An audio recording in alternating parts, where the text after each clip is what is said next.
우리 친구들 반가워요. 달림쌤이에요. 오늘 하루도 즐겁게 보냈나요? 즐거웠던 생각하면 선생님은 얼굴에 미소가 가득해져요. 우리 친구들도 미소 지으며 포근한 이불 덮고 잘 자요. 자, 그럼 이야기로 숑숑숑. 첫 번째 이야기, 우유통에 빠진 개구리들. 개구리 3마리가 소풍을 갔습니다. 울긋불긋한 꽃과 파릇파릇한 풀을 보니 너무 즐거웠어요. 우리 누가 잘 뛰나 내기하자. 첫 번째 개구리가 말하자 모두들 좋다고 팔딱팔딱 뛰었습니다.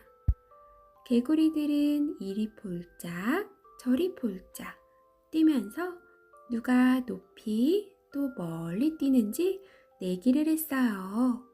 그러다가 그만 우유통 속에 퐁당 빠지고 말았어요. 개구리들은 우유통 밖으로 빠져나오려고 발버둥을 쳤어요. 그러나 우유통 속이 너무 깊어서 아무리 뛰어도 나올 수가 없었습니다. 아이고, 나 죽는다. 첫 번째 개구리는 힘이 빠져서 더 이상 움직이지 못하고 우유에 빠져 죽고 말았습니다. 아이고, 힘들어. 두 번째 개구리도 살기 위해 발버둥을 치다가 결국 죽고 말았습니다. 세 번째 개구리는 당황하지 않고 우유 위에 가만히 떠 있었습니다.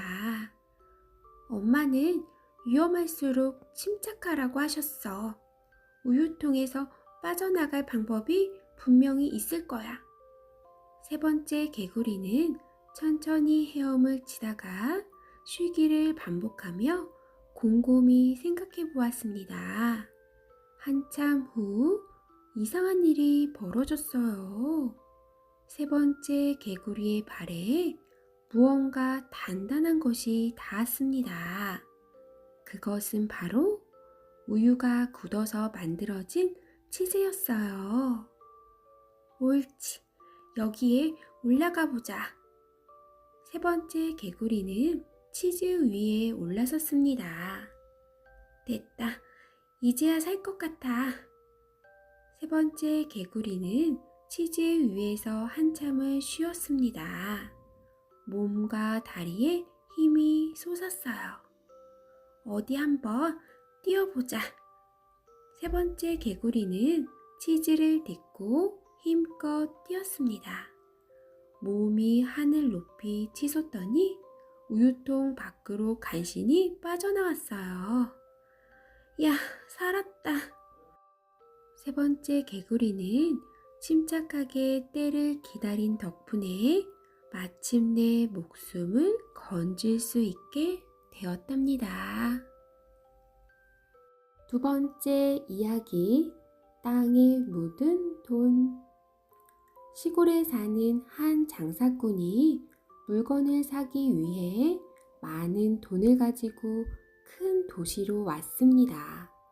장사꾼은 도시 사람들로부터 며칠 후 장날이 되면 물건을 싸게 살 수 있다는 말을 듣고 장날까지 기다리기로 했어요. 이 돈을 어디에 두지? 장사꾼은 돈 때문에 몹시 불안했습니다. 그래, 땅 속에 묻어두자. 아무도 모를 거야. 장사꾼은 숲속으로 가서 땅속 깊이 돈을 묻고 돌아왔습니다. 다음 날 장사꾼은 돈이 잘 있는지 보려고 돈을 묻어둔 곳으로 갔어요. 그런데 이게 어떻게 된 일일까요? 땅을 파보았더니 돈이 어디론가 사라지고 없는 것이었어요. 큰일 났다. 누가 내 돈을 훔쳐갔을까? 장사꾼은 얼른 정신을 차리고 주위를 둘러보았어요. 숲 저쪽에 집 한 채가 있었습니다. 장사꾼은 살금살금 다가가서 집을 살펴보았어요. 벽에 작은 구멍이 뚫려 있었습니다. 그렇군.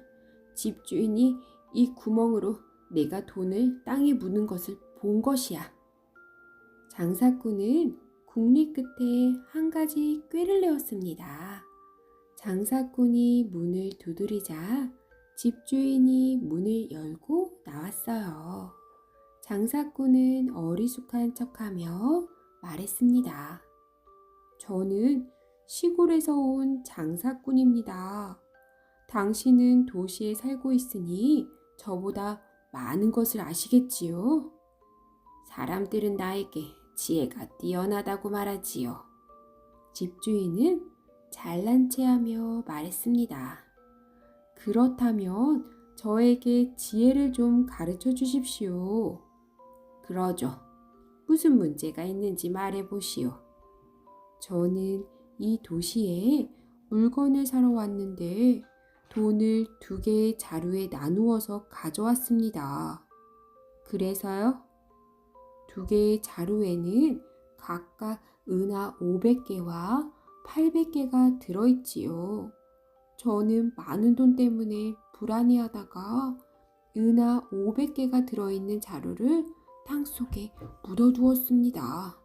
그런데 은하 800개가 들어있는 자루도 땅속에 묻어두는 것이 좋을까요? 아니면 믿을 만한 사람에게 맡겨두는 것이 좋을까요?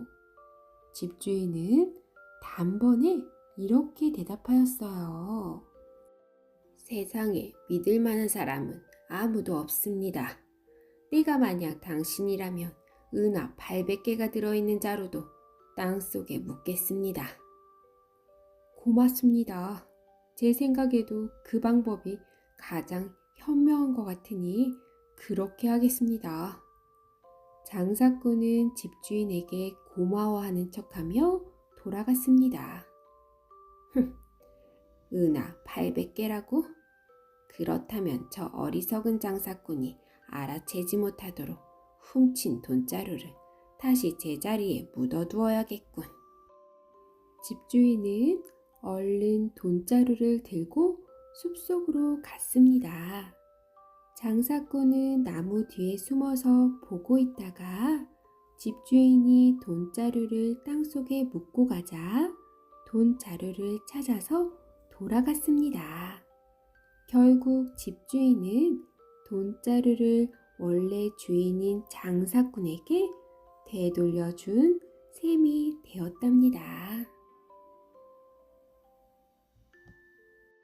3번째 이야기, 아버지의 지혜. 어느 마을에 부자 농부가 살았습니다. 농부의 하나밖에 없는 아들은 집에서 멀리 떨어진 곳에서 공부하고 있었어요. 건강이 좋지 않았던 농부는 점점 몸이 쇠약해지더니 결국 자리에 눕고 말았어요. 아무래도 아들을 보지 못하고 죽겠구나. 농부는 마지막으로 편지를 써서 하인에게 주며 말했습니다. 내가 죽으면 이 편지를 내 아들에게 전해주게. 며칠 후 농부는 숨을 거두었습니다. 편지의 내용이 궁금했던 하인은 농부가 죽자마자 편지를 읽어보았어요. 내 재산은 이 편지를 전하는 하인에게 모두 줄 것이다. 그리고 너는 원하는 것 한 가지만 갖도록 해라. 하인은 너무 기뻐서 서둘러 농부의 아들에게 가서 편지를 전해주었습니다. 편지를 본 아들은 깜짝 놀랐어요. 아들인 내가 하인보다 못하단 말인가? 아들은 곧 랍비를 찾아갔습니다. 선생님, 이 편지를 좀 보십시오.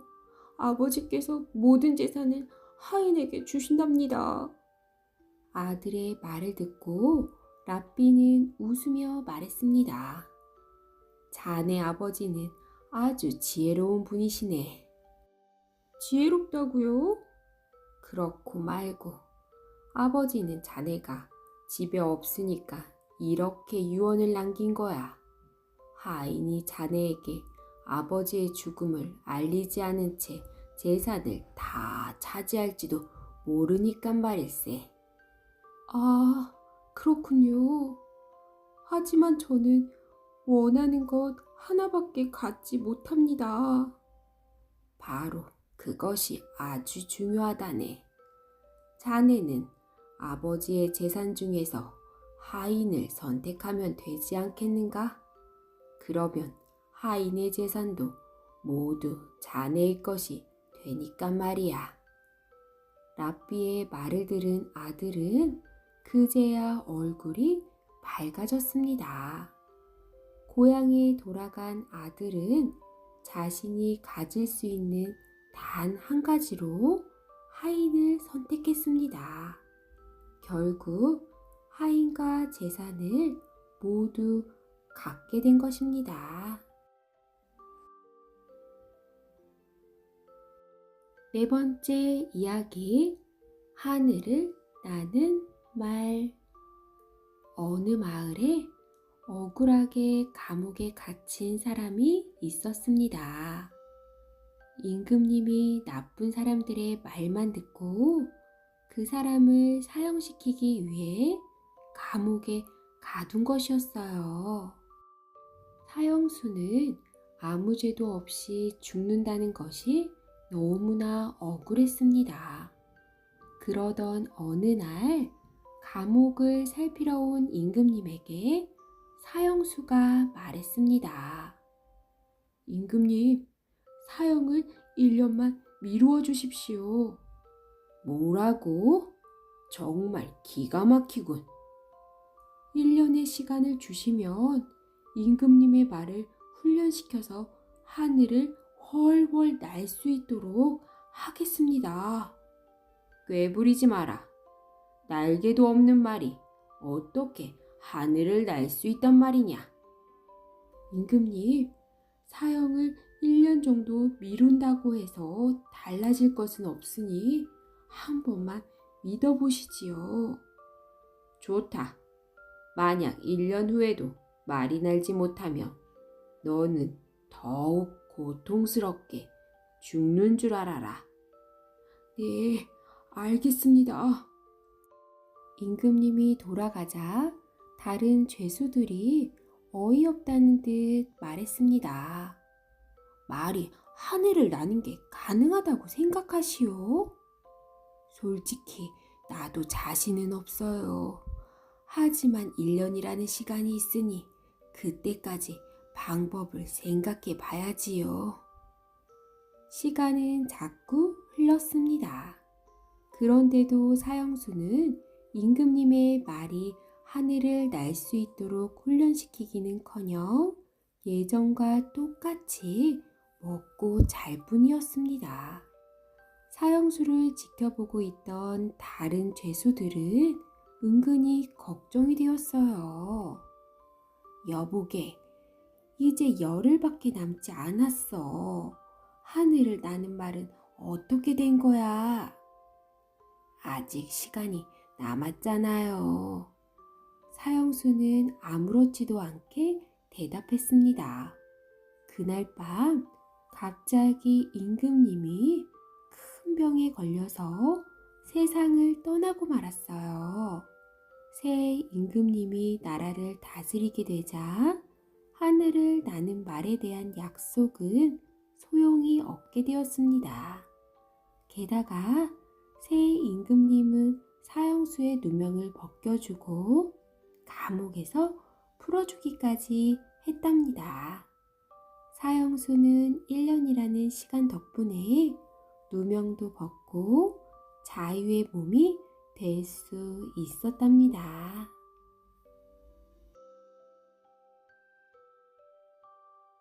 다섯 번째 이야기, 솔로몬의 명판결. 솔로몬은 지혜가 아주 뛰어난 임금님이었어요. 어느 날 두 여자가 한 아기를 데리고 솔로몬 임금님을 찾아와 서로 앞다투어 말을 했습니다. 임금님, 이 아기는 제가 낳은 아기인데 저 여자가 자꾸 자기 아기라고 거짓말을 하고 있습니다. 임금님께서 누가 이 아기의 진짜 엄마인지 밝혀주십시오. 아닙니다. 이 아기는 틀림없이 제 아기입니다. 우리는 한 집에 살고 있는데 저 여자의 아기가 갑자기 죽어버렸어요. 그러고는 죽은 아기를 제 아기와 몰래 바꾸어 놓은 것입니다. 임금님, 이 아기는 분명히 제 아기입니다. 깊이 생각하던 솔로몬 임금님은 신하에게 명령을 했습니다. 큰 칼로 아기를 반으로 잘라서 두 여자에게 공평하게 나누어 주도록 하여라. 신하가 칼로 아기를 자르려고 하자 한 여자가 울면서 급하게 외쳤습니다. 그만두세요. 아기를 죽여서는 안 돼요. 차라리 아기를 저 여자에게 주세요. 솔로몬 임금님은 그제야 빙그레 웃으며 말했습니다. 판결을 내리겠다. 우는 여자가 아기의 진짜 엄마가 틀림없다. 아기의 진짜 엄마라면 아기가 죽는 것을 결코 바라지 않을 것이기 때문이다. 여섯 번째 이야기, 벌거숭이 임금님. 옛날 어느 마을에 마음씨 착한 부자가 살고 있었습니다. 부자의 집에는 오랫동안 집안일을 해온 성실하고 믿음직스러운 하인이 있었어요. 어느 날 부자는 큰 배에 여러 가지 물건을 가득 실은 뒤 하인에게 말했습니다. 그동안 부지런히 일을 해줘서 고맙네. 이제 이 배를 타고 고향으로 가서 잘 살도록 하게. 하인은 기뻐하며 배를 타고 고향으로 떠났습니다. 그런데 그날 밤 번개가 내리치더니 천둥 소리가 우르르 쾅 하며 요란하게 울렸어요. 높은 파도는 순식간에 하인의 배를 덮쳤고 거센 바람은 돛을 찢어버렸습니다. 하느님, 제발 목숨만 살려주십시오. 하인이 열심히 기도했지만 배는 결국 가라앉고 말았습니다. 하인은 파도에 떠밀려 가다가 다행히 가까운 섬에 닿았습니다. 하인은 바다를 바라보며 엉엉 울었습니다. 주인이 준 물건들은 모두 바닷속에 빠져버려서 빈털터리가 되었기 때문이에요. 게다가 심한 파도에 옷이 벗겨지는 바람에 벌거숭이가 되고 말았어요. 그때 한 사람이 왕관을 들고 다가왔습니다. 이 섬의 임금님이 되어 주십시오. 얼떨결에 임금이 된 하인은 그 후로 아름다운 궁전에서 행복하게 살게 되었습니다. 어느 날 하인은 문득 자기가 임금이 된 까닭이 궁금해서 신하에게 물었습니다. 내가 왜 이 섬의 임금이 된 것인가? 신하는 잠시 망설이다가 대답하였습니다. 우리는 사람이 아니라 죽은 영혼들입니다. 그리고 해마다 한 번씩 살아있는 사람을 임금님으로 모시지요. 하지만 임금 노릇은 1년밖에 못합니다. 1년이라고? 그러면 그 후에는 어떻게 되는가? 이곳에서 쫓겨난 사람이 살지 않는 건너편 섬으로 가게 되지요. 거기에는 먹을 것뿐만 아니라 살아있는 것이라고는 아무것도 없습니다. 먹을 것이 없다면 굶어 죽겠구나. 그렇습니다. 그렇다면 지금부터 준비해야겠군. 다음 날부터 하인은 신하들 몰래 건너편 섬에 과일 나무를 심고 필요한 물건들을 갖다 놓았습니다. 시간이 흘러 마침내 하인이 임금이 된 지 1년이 되었습니다.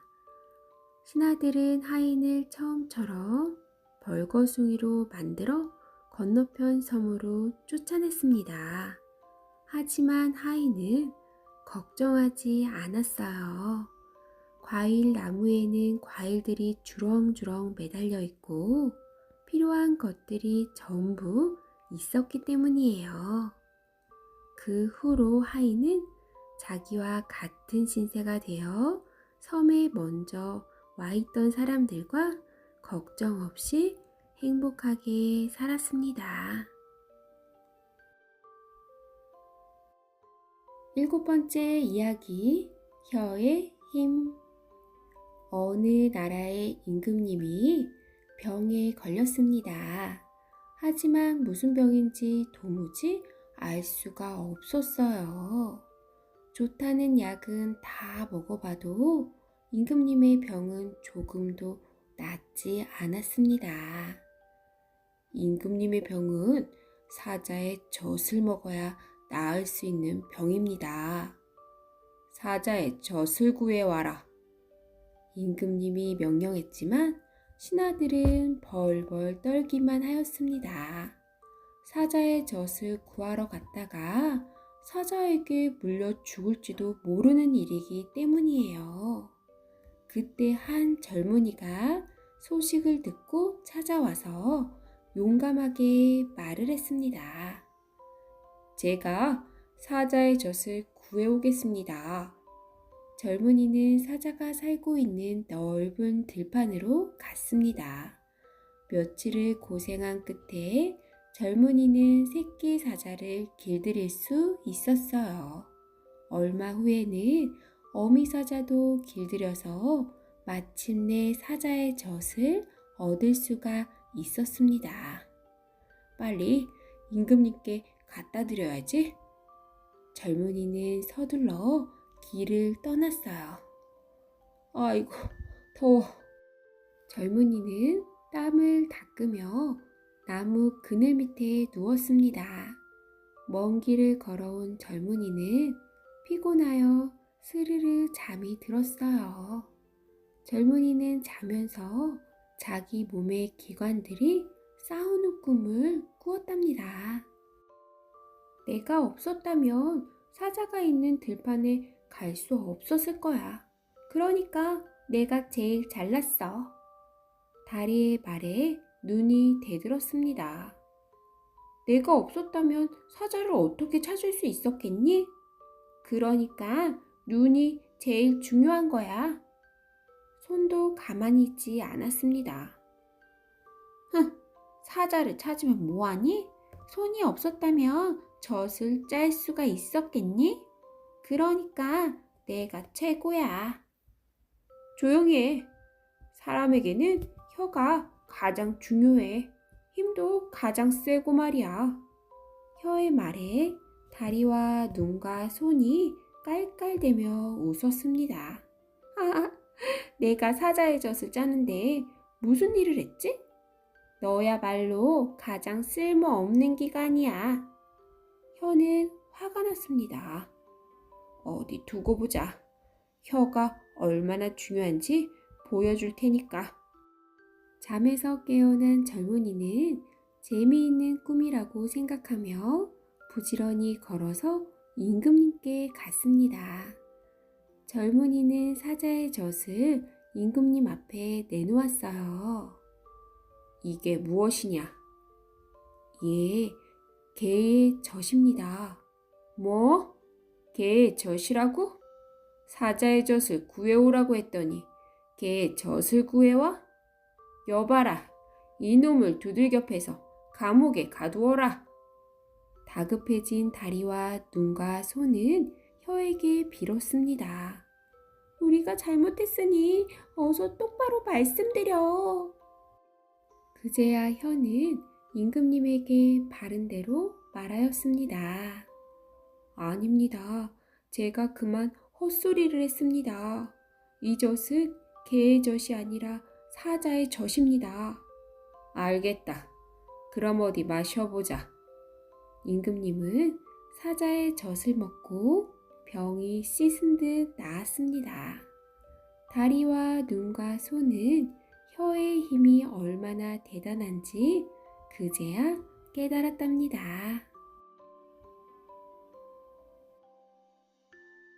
여덟 번째 이야기, 개와 당나귀와 등불. 랍비가 짐을 가득 실은 당나귀와 개를 데리고 길을 가고 있었습니다.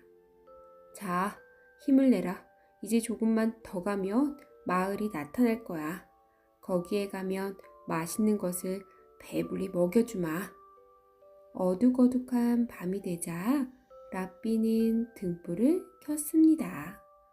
갑자기 바람이 휘잉 불더니 등불이 꺼지고 말았어요. 다시 등불을 켜기 위해서는 마을에 가서 기름을 얻어야 했습니다. 이 깊은 산 속에서 잘 수는 없으니 빨리 마을로 내려가도록 하자. 랍비는 당나귀의 고삐를 잡고 조심조심 발걸음을 옮겼습니다. 랍비가 마을에 도착했을 때는 한밤중이었어요. 마을 사람들은 모두 깊은 잠에 빠져 있었습니다. 너무 늦은 밤이라 재워달라고 할 수도 없으니 어떡하지? 안 되겠다. 아무 데서나 자자. 랍비는 나무 밑에서 잠을 자기로 했습니다. 너무 고단했던 랍비는 무서운 이리가 당나귀를 물어가는 것도 모르고 골아떨어졌어요. 개는 당나귀를 지키려다 이리에게 물려 죽고 말았습니다. 다음 날 아침 잠에서 깬 랍비는 깜짝 놀랐어요. 당나귀는 온데간데 없이 사라져서 보이지 않았고 개는 피를 흘리며 죽어 있었기 때문이에요. 아니, 이게 어떻게 된 일이지? 랍비는 개와 당나귀가 무서운 짐승에게 당했다는 것을 알고 너무 슬퍼서 눈물을 펑펑 쏟았습니다. 불쌍한 당나귀와 개야, 나를 용서해다오. 주인이 자느라고 너희들을 지키지 못했구나. 랍비는 슬퍼하며 개를 땅에 묻어주었어요. 랍비는 마을로 가보았습니다. 마을에서는 난리가 났어요. 간밤에 도둑대가 몰려와서 죽은 사람과 다친 사람, 귀한 물건을 빼앗긴 사람이 수두룩했던 것입니다. 랍비는 곰곰이 생각했어요. 내가 가지고 있던 등불이 꺼지지 않았더라면 도둑대가 나를 발견했겠지? 그리고 개와 당나귀가 죽지 않았다면 어떻게 됐을까? 개와 당나귀는 도둑대를 보고 크게 지저댔을 거야. 그러면 도둑대가 와서 나도 죽이고 물건도 다 가지고 갔겠지. 랍비는 등불이 꺼지고 개와 당나귀가 죽은 것이 슬프기는 했지만 자기에게 큰 행운을 가져다 주었다는 것을 깨달았답니다. 아홉 번째 이야기, 개와 우유. 어느 집에 주인을 잘 따르는 개 한 마리가 있었어요. 가족들도 개를 아끼고 사랑해 주었답니다. 어느 날 온 가족이 외출하고 집에는 개 혼자 남게 되었어요. 얼마 후 독사 한 마리가 부엌에 들어왔습니다. 부엌에는 우유가 가득 들어있는 우유통이 있었어요. 독사는 이곳저곳 기어다니다가 우유통 속에 풍덩 빠지고 말았답니다. 독사는 우유통에서 빠져나오려고 몸부림을 쳤지만 좀처럼 나올 수가 없었어요. 결국 독사는 우유통 속에 독을 내뿜고 죽고 말았어요. 오후 늦게 주인집 가족이 돌아왔습니다. 가족은 뱀이 우유통 속에 빠져 죽었을 것이라고는 생각하지도 못했어요. 오직 개만이 그 사실을 알고 있었지요. 아이가 어머니에게 우유를 달라고 했습니다. 어머니는 컵에 우유를 담아 아이에게 주었어요. 멍멍멍! 개가 큰 소리로 짖어댔어요. 아니, 갑자기 왜 이렇게 짖는 거야? 저리 가지 못해? 어머니가 개를 야단쳤어요. 개는 아이가 우유를 마시려고 하자 또 사납게 짖으며 아이에게 덤벼들었어요. 그 바람에 우유가 바닥에 쏟아졌습니다. 다급해진 개는 바닥에 쏟아진 우유를 핥아먹었어요. 잠시 후 독이 들어있는 우유를 먹은 개는 죽고 말았습니다. 그제야 가족은 우유통 속에 독사가 빠져 죽어 있는 것을 발견했어요. 그리고 목숨을 바쳐 가족을 지켜준 개에게 고마워했답니다.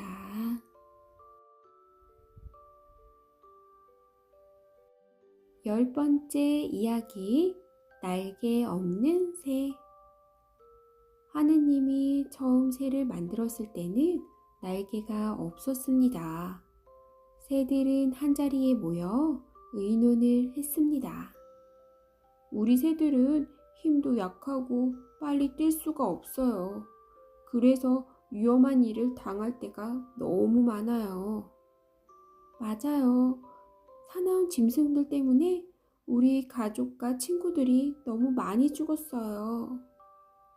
하느님께 가서 우리 스스로 몸을 지키며 살 수 있도록 해달라고 부탁해 봅시다.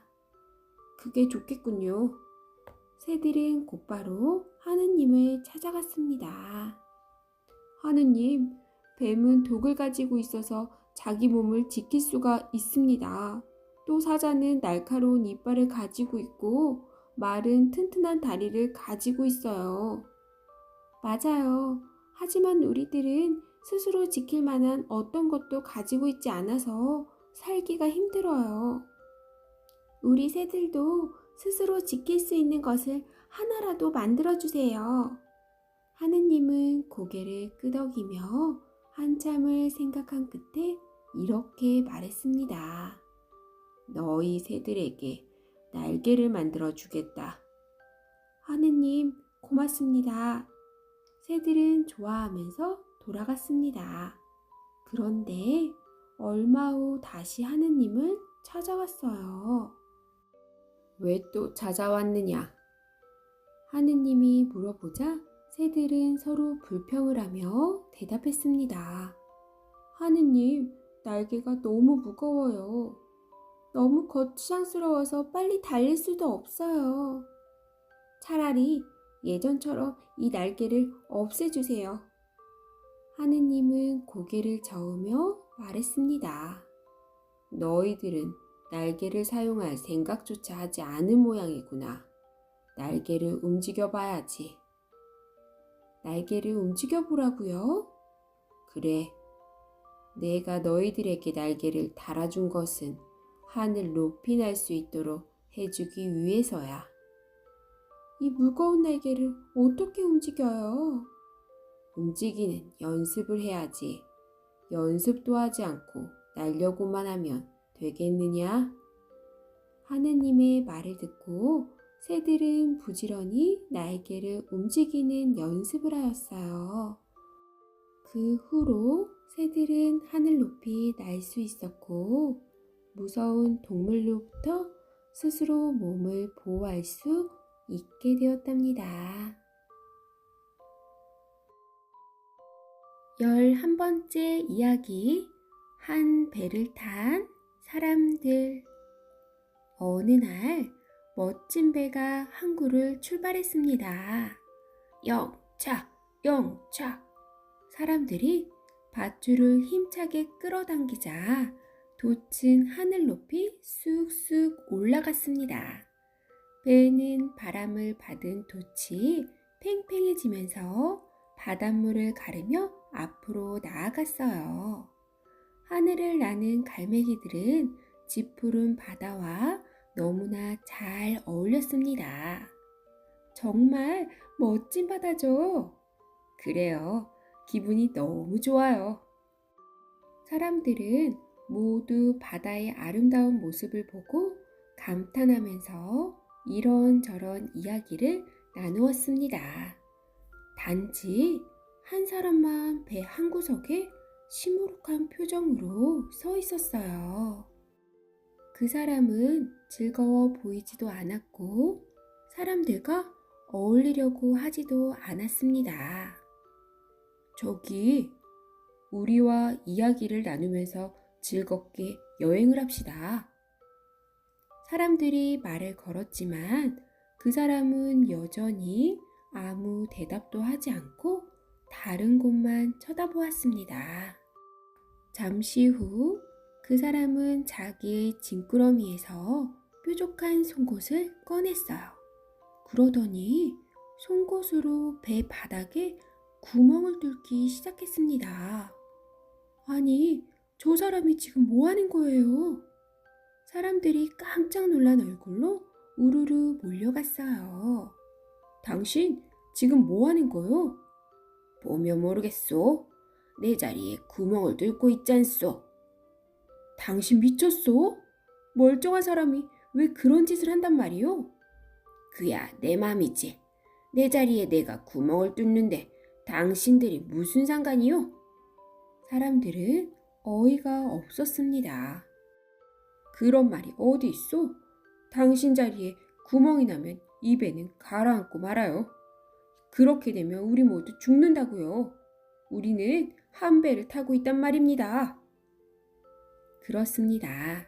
배에 구멍을 뚫던 그 사람은 모두가 한 배를 타고 있고 자기가 뚫은 구멍으로 인해 자기를 비롯한 모든 사람이 물에 빠져 죽을 거라는 생각은 하지 못했던 것이에요. 나 혼자만을 생각하거나 내 기분대로 행동할 때 함께 있는 다른 사람들에게 상처나 피해를 줄 수도 있다는 것을 우리는 깨달아야겠지요. 12번째 이야기. 목숨을 구한 작은 선행. 작은 배를 가지고 있는 사람이 호숫가에 살고 있었습니다. 그 사람은 여름이 되면 가족과 함께 호수에서 배를 타고 낚시를 즐겼습니다. 커다란 고기가 걸렸나 보다. 아빠, 빨리 당겨요. 그 사람은 아이들과 즐거운 여름을 보내고 가을이 되자 배를 창고에 보관해 두기 위해 땅 위로 끌어올렸습니다. 그러다가 배에 작은 구멍이 뚫려 있는 것을 발견했어요. 이런, 내년에 배를 타기 전에 수리해야겠는걸. 하지만 내년 여름이 될 때까지는 배를 탈 일이 없을 것이라 생각하고 그냥 보관했습니다. 어느덧 추운 겨울이 되었어요. 그 사람은 페인트 칠하는 사람을 불렀습니다. 깨끗하고 예쁘게 칠해주세요. 알겠습니다. 다음에 봄은 다른 때보다 유난히 더웠어요. 아이들은 빨리 배를 타고 싶었습니다. 아빠, 배를 타고 싶어요. 아빠는 지금 일을 해야 하니까 조금만 기다려라. 우리 둘이 타고 놀게요. 그러면 조심해서 타야 한다. 그 사람은 배에 구멍이 난 것을 까맣게 잊고 있었어요. 한참 후에야 배에 구멍이 났다는 것을 기억해내고 서둘러서 호숫가로 달려갔습니다. 다행히도 아이들은 아무 일 없이 배를 타고 있었어요. 그 사람은 호숫가에 배를 댄 뒤에 배를 살펴보았어요. 신기하게도 뚫려있던 구멍이 막혀 있었습니다. 문득 페인트 칠을 하는 사람이 생각났습니다. 작년 겨울에 페인트 칠을 해준 사람이 구멍을 막아준 것이 틀림없어. 그 사람은 감사의 선물을 가지고 페인트 칠 해준 사람에게 갔습니다. 배를 칠한 값은 이미 받았는데 이 선물은 뭐죠? 제가 칠을 부탁한 배에는 구멍이 뚫려 있었습니다. 이번 여름에 수리할 생각으로 그냥 보관해 두었지요. 그런데 당신이 페인트 칠을 하면서 고쳐주었습니다. 제가 부탁을 드리지도 않았는데 구멍까지 수리를 해준 것이지요. 당신은 구멍을 막는데 큰 힘이 들지 않았겠지만 그 덕분에 우리 아이들의 목숨을 구할 수 있었습니다.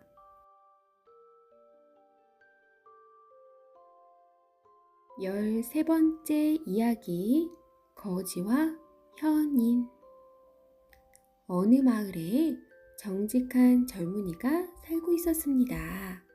젊은이는 열심히 올바르게 살면 훌륭한 성인이 찾아올 것이라고 믿고 기다렸습니다.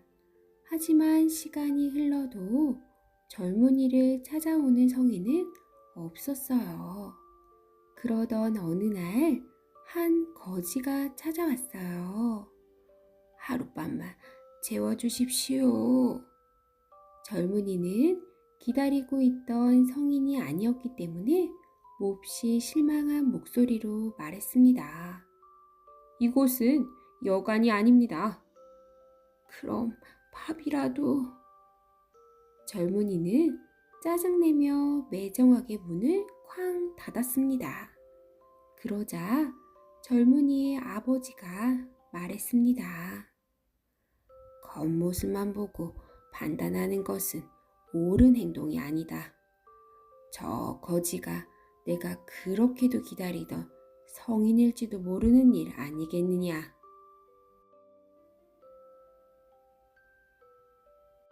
14번째 이야기, 은혜 갚은 아이. 어느 마을에 불쌍한 고아 소년이 있었습니다. 배가 고파서 여기저기 음식을 얻으러 다녔지만 굶을 때가 더 많았어요. 그러던 어느 날 고아 소년은 마음씨 좋은 아저씨를 만났습니다. 우리 집에서 나하고 함께 살자꾸나. 아저씨는 고아 소년을 친아들처럼 귀여워해주고 학교에도 보내주었어요. 고아 소년은 자라서 훌륭한 젊은이가 되었답니다. 젊은이는 아저씨의 은혜를 한 번도 잊은 적이 없었어요. 아저씨에게 은혜를 꼭 갚아야지. 젊은이는 부지런히 일을 하여 큰 부자가 되었어요. 하지만 젊은이를 도와주었던 아저씨는 점점 가난해졌습니다. 아저씨는 할 수 없이 젊은이의 도움을 받으려고 찾아갔어요. 젊은이는 아저씨를 보자 반갑게 맞았습니다. 두 사람은 맛있는 음식을 먹으며 이야기를 나누었어요. 하지만 아저씨는 차마 도와달라는 말을 꺼낼 수가 없어서 안절부절했답니다. 아저씨의 행동이 이상하다고 느낀 젊은이가 조심스럽게 물었어요. 아저씨, 무슨 걱정이라도 있습니까? 사실은 요즘 형편이 어려워서 너에게 도움을 받으려고 찾아왔단다. 아저씨는 몹시 난처해하며 대답했습니다. 젊은이는 아저씨가 부끄러운 마음이 들지 않도록 도와드리고 싶었어요. 죄송해요, 아저씨. 저도 요즘 장사가 안 돼서 도와드릴 수가 없답니다. 내 형편이 그렇다면 어쩔 수 없구나. 아저씨, 너무 걱정 마세요. 하느님은 반드시 아저씨를 도와드릴 테니까요. 다음 날 젊은이는 가게에서 심부름하는 아이에게 거지가 입은 초라한 옷을 입힌 다음 말했어요. 적은 돈이라도 괜찮으니 이 진주를 어제 왔던 아저씨에게 가서 팔아오너라. 아이는 진주를 가지고 아저씨의 집으로 갔습니다. 아저씨, 엄마가 이 진주를 팔아서 먹을 것을 사오라고 하셨어요. 제발 이 진주를 사주세요. 사주고 싶지만 내게 은화 한 입밖에 없단다. 아저씨, 저는 은화 한 입도 괜찮아요. 아저씨는 은화 한 입을 주고 진주를 샀습니다. 다음 날 젊은이는 가게에서 일하는 할아버지에게 부자처럼 좋은 옷을 입힌 다음 많은 돈을 주며 말했습니다. 아저씨에게 가서 이 돈을 다 드리고 진주를 다시 사오세요. 할아버지는 곧장 아저씨를 찾아갔습니다. 좋은 진주를 갖고 계시다면서요. 은화 1000입을 드릴 테니 그 진주를 제게 파십시오. 은화 1000입이라고요? 아저씨는 뛸 듯 기뻤습니다. 정말 하느님이 나를 도와주셨어. 몰래 숨어서 아저씨를 지켜보고 있던 젊은이도 무척 기뻤답니다. 15번째 이야기, 등불을 들고 다니는 장님. 캄캄한 밤이었습니다.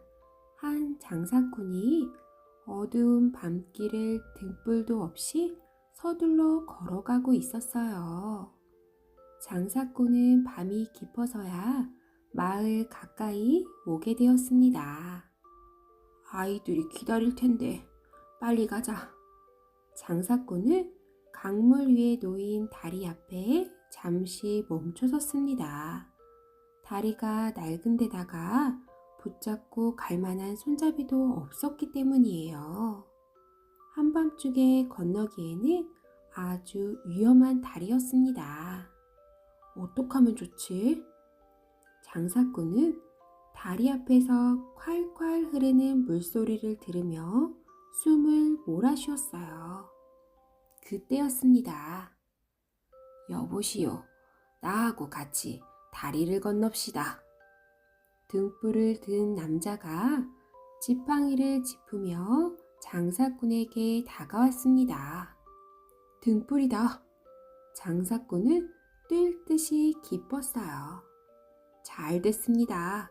그렇지 않아도 너무 어두워서 다리를 건널 수가 없었습니다. 자, 나하고 같이 건넙시다. 두 사람은 다리를 등불로 밝히며 조심스럽게 건넜습니다. 덕분에 잘 건너왔습니다. 저희 집이 가까운 곳에 있는데 잠시 쉬면서 식사라도 하고 가세요. 고맙습니다. 그렇지 않아도 아까부터 무척 배가 고팠거든요. 장사꾼은 집에 오자마자 아내와 아이들에게 등불을 든 사람과 같이 온 까닭을 이야기해 주었습니다. 그러다가 등불을 든 사람의 얼굴을 자세히 보던 장사꾼은 깜짝 놀랐어요. 아니, 당신은 앞을 볼 수가 없군요. 그래요. 나는 장님입니다. 그런데 왜 등불을 들고 다닙니까? 등불이 있어도 어차피 보이지 않기는 마찬가지가 아닙니까? 허허, 맞는 말입니다. 하지만 나는 두 가지 이유로 등불을 들고 다니지요. 첫 번째는 내 자신을 위해서입니다. 자신을 위해서라고요? 그렇습니다. 만약 내가 길을 걸어 다니다가 잘못해서 넘어지거나 다리에서 떨어지면 다른 사람이 내 등불을 보고 달려와 구해줄 테니까요. 그렇군요. 두 번째는 내가 아닌 다른 사람을 위해서 등불을 들고 다닙니다. 내 등불을 보고 다른 사람이 나를 피해갈 수 있고 또 오늘 밤처럼 당신을 도울 수도 있으니까요.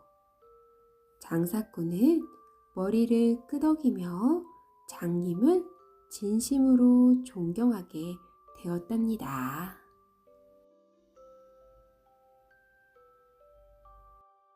16번째 이야기, 당나귀와 다이아몬드.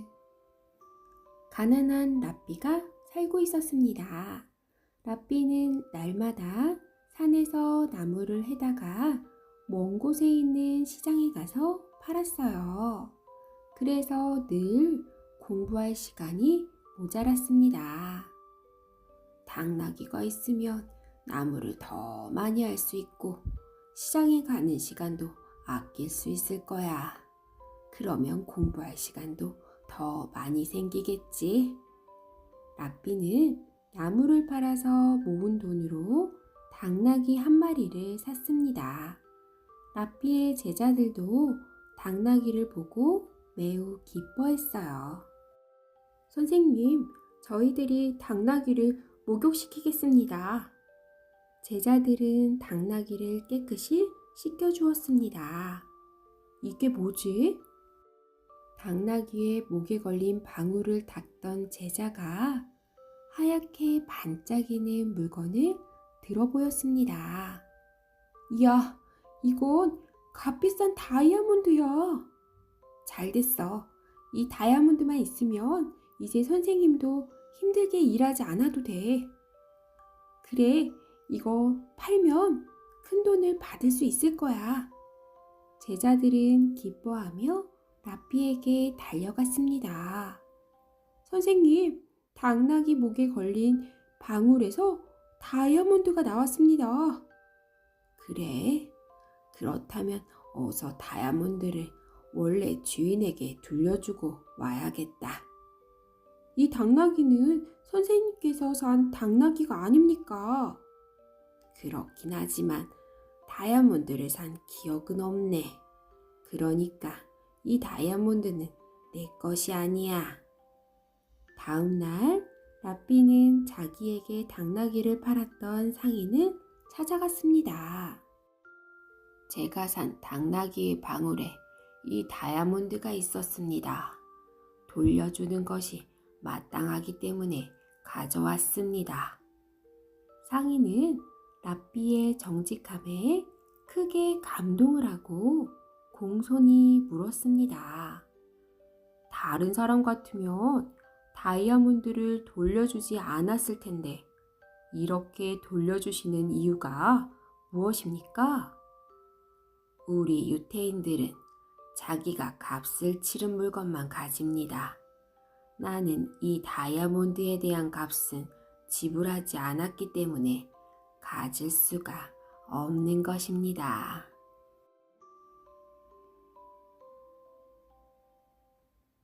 17번째 이야기, 올리브 나무 열매. 여행을 좋아하는 나그네가 있었습니다. 나그네는 먼 길을 걸었기 때문에 배가 몹시 고팠어요. 무화과 나무다. 나그네는 무화과를 실컷 따먹었습니다. 무화과 나무야, 고맙다. 내 덕분에 힘이 나는구나. 나그네는 무화과 나무에게 손을 흔들며 길을 떠났습니다. 그런데 멀지 않은 곳에서 머리카락이 하얀 할아버지가 어린 나무들을 심고 있었습니다. 할아버지, 무슨 나무를 심고 계십니까? 올리브 나무라네. 올리브 나무 열매는 언제쯤 따먹을 수 있나요? 아마 몇십 년을 기다려야겠지. 몇십 년이라고요? 할아버지, 그만두세요. 몇십 년 후면 할아버지께서는 이 세상 사람이 아닐 텐데요. 그렇겠지. 할아버지는 이마에 땀을 닦으며 말했습니다. 여보게, 나는 지금까지 살아오면서 무화과나 올리브를 계절마다 먹을 수 있었네.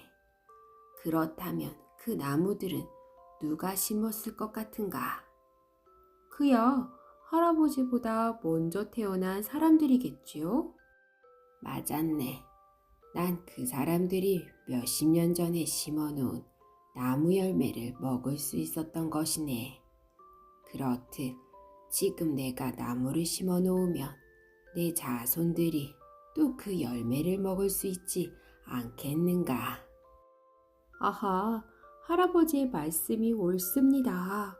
할아버지, 저도 나무를 심고 싶습니다. 할아버지는 나그네에게 삽을 빌려주었습니다. 나그네는 부지런히 땅을 파서 나무를 심었습니다. 할아버지, 제가 심은 이 올리브 나무도 열매가 맺히면 누군가 따먹겠지요? 그렇고 말고, 허허허. 할아버지는 흐뭇한 얼굴로 껄껄 웃었습니다. 18번째 이야기, 진짜 부자.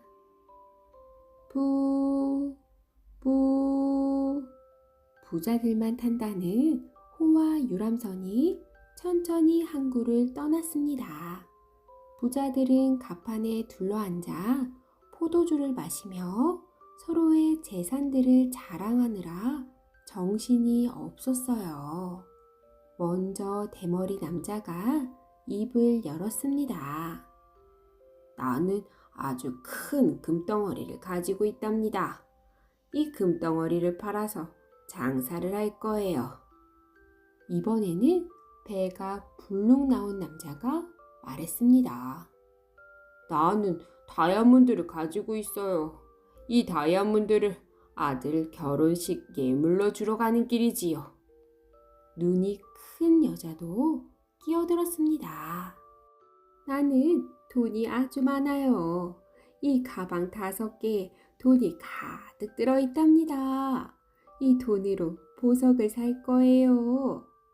이번에는 빼빼 마른 여자가 나섰습니다. 나는 땅 문서를 가지고 있어요. 이것을 팔아서 수영장과 수십 개의 방이 있는 크고 화려한 별장을 살 계획이지요. 마지막으로 하얀 수염이 난 할아버지가 점잖게 말했습니다. 나도 큰 재산을 가지고 있기는 한데 너무 귀한 것이라 보여줄 수가 없으니 안타깝군요. 부자들은 할아버지의 말을 믿지 않고 속으로는 비웃었습니다. 아무것도 없으면서 거짓말하고 있어. 귀한 것을 가졌다면서 입고 있는 옷은 왜 저렇게 초라해? 그러지 말고 좀 보여주세요. 나도 그러고 싶지만 조금 어렵습니다. 할아버지는 끝내 재산을 보여주지 않았습니다. 어느새 해가 지고 깊은 밤이 되었어요. 갑자기 시끄러운 소리가 나면서 해적들이 들이닥쳤습니다. 부자들은 겁에 질려 벌벌 떨었어요. 해적들은 무서운 칼을 휘두르며 부자들을 위협하고 재산을 모두 빼앗아 갔어요. 아이고, 이 일을 어떡하면 좋아요? 난 이제 거지가 되었어요. 부자들은 한숨을 내쉬면서 걱정하였습니다. 그러나 할아버지는 걱정하지 않았습니다. 눈이 큰 여자가 의아해하며 물었습니다. 할아버지는 재산을 뺏기지 않았나요? 그럼요. 나는 아무것도 뺏긴 것이 없답니다. 왜냐하면 내 재산은 머릿속에 들어있으니까요. 머릿속에 들어있는 재산이라고요? 그렇습니다. 나는 학생들을 가르치는 랍비인데 내 재산은 머릿속에 들어있는 지혜랍니다. 할아버지는 빙그레 웃으며 대답하였습니다. 그러자 대머리 남자가 비웃으며 말했어요. 나온참, 그게 무슨 재산이란 말입니까? 내가 가진 재산은 남에게 빼앗기지도 않고 또 내 마음껏 나눠줄 수 있으니 얼마나 귀한 것입니까?